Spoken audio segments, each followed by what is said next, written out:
On passe maintenant, hop là, au 1040. Et là, eh ben, on peut voir tout de suite qu'on est sur une taille d'écran plus grande. On peut peut-être faire d'ailleurs le comparatif avec l'Explore 2. Quelle taille d'écran là? Alors là, on est sur une taille d'écran de 3 pouces 5, donc beaucoup plus large que les 3 pouces d'Explore 2, mais aussi sur une autre clientèle. Sur l'Explore 2, donc on était sur du loisir, l'exploration, la navigation. 540, 840, vraiment axé sur la performance, la recherche pour s'améliorer. Progresser, ouais. Voilà. Et là, sur le 1040, on arrive vraiment sur une recherche de pratique d'ultra distance, donc parce qu'on a une batterie très importante. Donc ça, c'est une première chose, énorme batterie dessus, et aussi un confort de lecture avec cette taille d'écran de 3 pouces 5. Donc pour des gens qui ont envie d'avoir un confort de lecture sur leurs produits, ou avoir des chiffres qui sont un peu plus grands que sur un 540 ou un 840. Tu dis batterie plus importante, ça veut dire quoi en conversion en termes d'autonomie réelle? Alors là, sur le 1040, on arrive quand même sur quelque chose de très impactant. On est costaud. À 35 heures, effectivement, 35 heures d'autonomie. Et on peut aller, donc ça, 35 heures en mode performance, par défaut. Et on peut pousser jusqu'à 70 heures. Qui va faire du vélo pendant 70 heures? C'est faux, bien évidemment. Si, mais j'en ai l'envie. Donc le 1040, il est plus tout. Plus autonome, enfin en tout cas avec une longévité plus importante, plus robuste, un écran plus grand, donc une meilleure lisibilité. Tout à fait. Meilleure lisibilité, on a la même capacité de stockage que sur le 840, à savoir 32 Go, mais avec une carte mondiale dessus.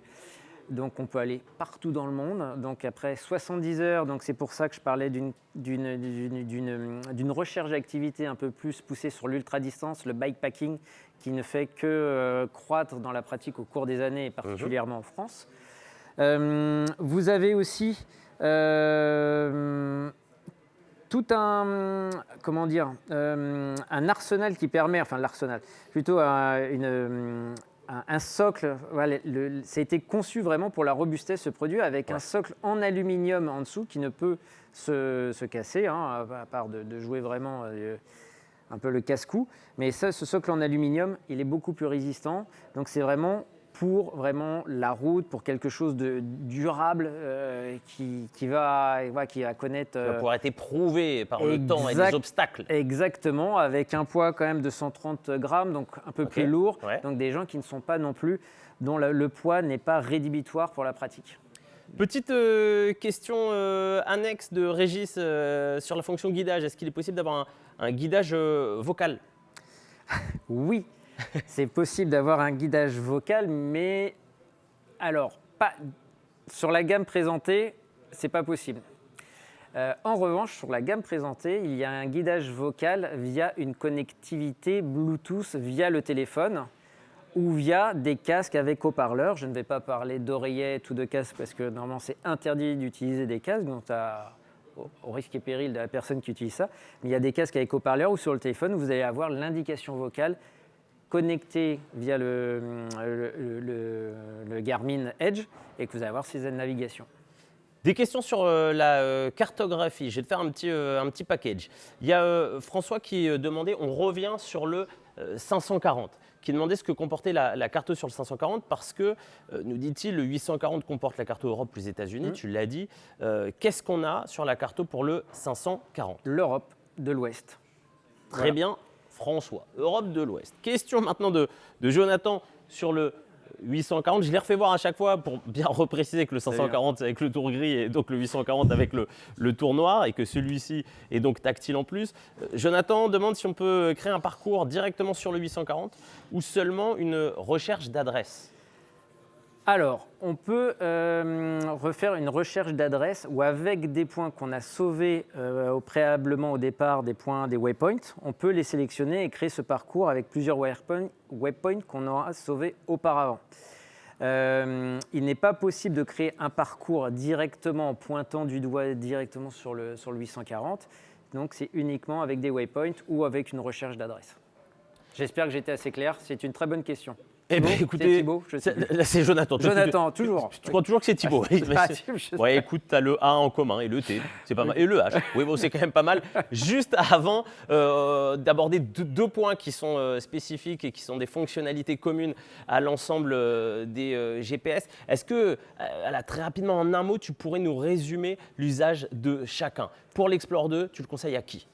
Explore 2 pour des gens qui veulent se faire plaisir, découverte, soit en famille, en couple, qui partent utiliser le produit de façon comme ça, de temps en temps, faire 2 sorties par semaine ou des choses comme ça. On va dire Découverte. cyclotouriste, ouais, cyclotouriste découverte. Oui, découverte, exploration, voilà, en loisir. 540-840.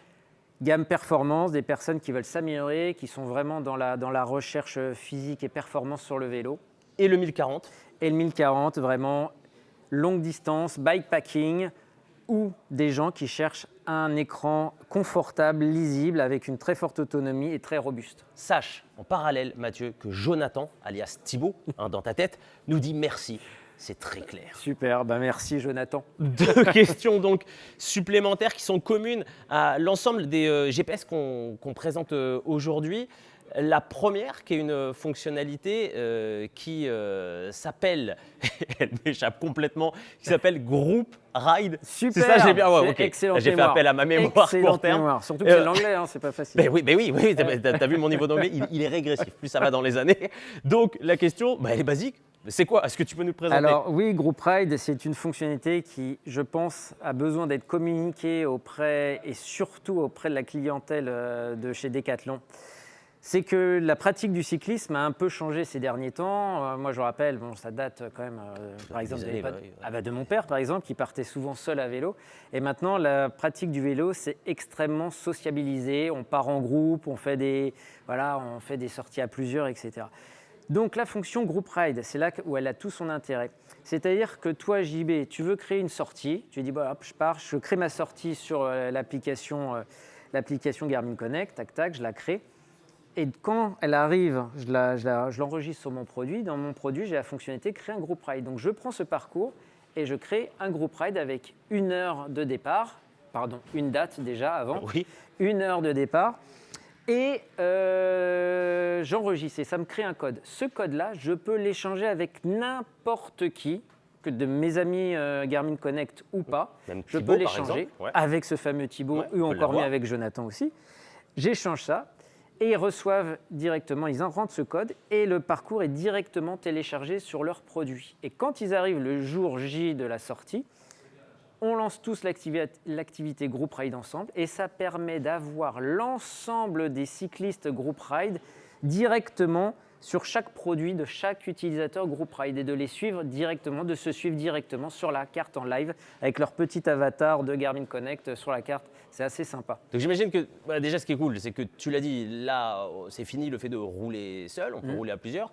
Que deux, il y a l'idée aussi un peu de se challenger parce qu'on va voir les avancées des uns et des autres. Est-ce que ça veut dire aussi que potentiellement, si je suis en une galère, par exemple, je n'ai pas une crevaison, je peux le signaler? C'est une très bonne question. Merci JV.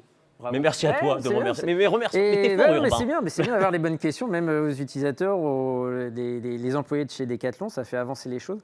Et effectivement, sur le côté sécuritaire, on peut déclencher on a un chat en fait, une conversation live directement qui s'affiche avec les messages de chacun en live directement avec naturellement son téléphone connecté au produit Edge et dans la zone de couverture mobile.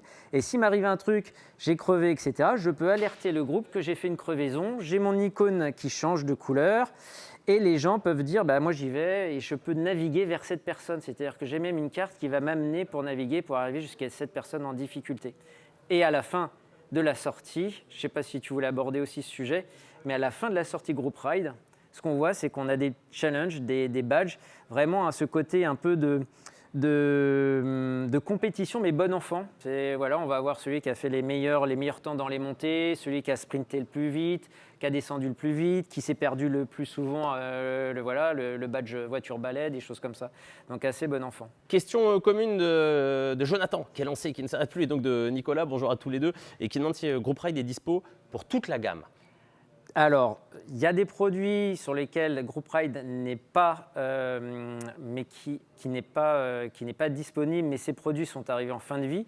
Mais ça a été une très forte vente chez Decathlon. C'est par exemple l'Edge 530, l'Edge 830. Le Group Ride n'est pas disponible. Mais sur toute la gamme présentée ici, vous avez le Group Ride est directement disponible. Et l'autre fonction aussi sympa, c'est le Climb Pro. Le Climb Pro, Qu'est-ce que c'est? le Climb Pro, et ben ça c'est génial aussi. Je pense que tu vois dans l'étape du Tour, quand les cyclistes ils commencent à crapahuter le col, tu as un profil du col avec un code couleur en fonction des... Et ben c'est exactement ce que tu auras sur ton compteur vélo.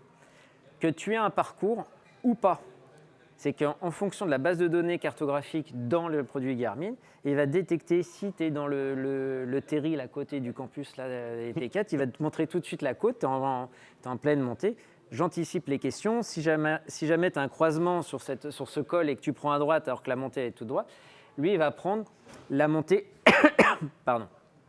la montée sur les routes les plus populaires, l'itinéraire le plus emprunté. D'accord. Si par exemple les deux sont tous les deux empruntés, tout de suite, il va bifurquer, te proposer l'autre profil de l'autre branche Climb Pro. Ok. Ça, c'est le nouveau Climb Pro. Sur l'Edge Garmin Explore 2, on a l'ancien Climb Pro.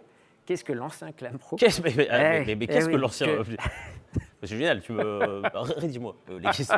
Qu'est-ce que l'ancien Climb Pro? L'ancien Climb Pro, en fait, c'est... Je suis désolé.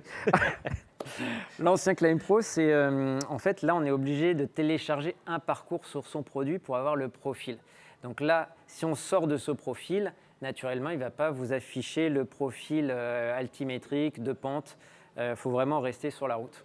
Pendant qu'on est sur la cartographie, il y a un autre point qu'on voulait aborder, qui est commun, là encore, à l'ensemble des GPS, c'est la possibilité de notifier des dangers.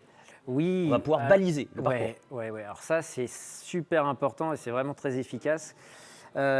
Toujours Garmin, sensibilisé par la sécurité des cyclistes, a développé les alertes de danger sur les produits. Donc, c'est arrivé sur un nouveau produit avec le 1050, mais Garmin a fait évoluer cette nouveauté sur l'ensemble, voilà, avec des mises à jour sur les produits. Donc, l'avantage de cette alerte de danger, c'est qu'utilisateur, je vais aller pédaler et là, je vois sur la route, il y a un arbre tombé à travers de la route. Et bien là, je peux le notifier sur mon compteur, toujours avec mon téléphone connecté sous couverture cellulaire. Et cette info va être remontée sur le cloud de Garmin. Et toi, si tu passes 2 jours après, enfin dans l'heure d'après, et que tu vois, tu vas être signalé qu'il y a un arbre bien avant sur cette route, voilà, sur ce tronçon. Et si jamais il n'est plus là, l'arbre, eh ben, tu vas pouvoir annuler, retirer. Donc je vais vous montrer on peut peut-être se faire une petite démonstration parce que c'est, j'imagine, très simple à mettre en place. C'est super simple. Tu vas voir, là, tu démarres une activité, on est sur route, donc je démarre le chronomètre. Donc là, on est en intérieur, hein, donc ça va être... Par exemple, là, je vois qu'il y a un chien méchant ou par exemple, nid de poule. Ici, il n'y a pas de chien, voilà, il y a un nid de poule. Je regarde autour de moi, il n'y en a pas. Nid de poule, bon, allez, pourquoi pas, un petit nid de poule dans le Visiostore Van Riesel. Là, donc, j'appuie juste sur l'écran. Alors, sur le 540, ça sera sur un bouton parce qu'il n'est pas tactile, mais ça sera la même configuration. Je sélectionne le triangle pour alerter. Et là, j'ai plein de différents types d'alertes de danger. Le fameux chien méchant, je le vois. Le chien méchant, dissuasif, voilà. bien sûr. Et après, je peux faire par exemple nid de poule, tac, je sélectionne et on voit sur la carte le nid de poule qui est intégré. Et donc, les utilisateurs de la communauté seront informés vis-à-vis de ça. Il n'y a pas l'alerte restera tant que l'alerte ne sera pas enlevée par un autre cycliste. Je me fais l'écho, Mathieu, petit verbatim de Thomas qui nous dit évolution avec la gamme 850, 1050 et 550. Bon, il n'y a pas de point d'interrogation, c'est pas tant une question, mais j'imagine que là, l'idée, c'est la différence entre donc, l'ensemble de la gamme 40 et l'ensemble de la gamme 50. JB, est-ce que tu es reparti pour 30 minutes de présentation? Alors non. Ce live doit rester dans un temps un peu restreint, mais Thomas, n'hésite pas à écrire en perso à Mathieu. Non, donc je vais lui répondre tout de suite, mais je vais faire très bref alors. Je lance le chronomètre. Je vais faire très bref. Thomas, 550, 850, ce qui va différencier, c'est vraiment l'écran, c'est la luminosité. On va être sur un écran LCD, donc beaucoup plus lumineux. Et sur le 850, intégré, et ça je reviens à la question de Thomas tout à l'heure avec des notifications vocales sur la navigation, le 850, il va intégrer un haut-parleur directement. Donc on va pouvoir entendre ces messages vocaux, soit lors de l'entraînement pour savoir si on est trop haut, trop bas, mais surtout pour la navigation. En l'ayant utilisé, pour moi, je préfère vraiment le haut-parleur à cet écran LCD, parce que quand on arrive sur un rond-point, sur une zone accidentogène, où il y a les véhicules qui s'arrêtent en face, il y a les véhicules qui arrivent sur le rond-point, et qu'on a le message « prenez la 3e sortie au rond-point », eh ben, je peux vraiment me concentrer sur les véhicules, etc. Et c'est vraiment un confort d'utilisation. Et même dans les descentes à 80 km/h, effectivement, on ne va pas avoir un message clair et distinct de « prenez à droite au prochain virage », mais on a quand même ce message, et là on peut basculer les yeux dessus sur le compteur en ralentissant naturellement un petit peu avant pour voir Donc c'est vraiment la grosse majorité. On vient aussi intégrer Garmin Pay. Garmin Pay, comme sur les montres, d'un paiement sans contact. Quand on veut aller prendre son petit café, ça c'est intégré sur le 850. Voilà Thomas. Hop, regarde, j'enlève le chronomètre. J'enlève même le danger. Il y avait un danger. Mathieu va-t-il être trop long? Je peux retirer le danger. Il n'a pas été trop long. Bravo Merci, Mathieu.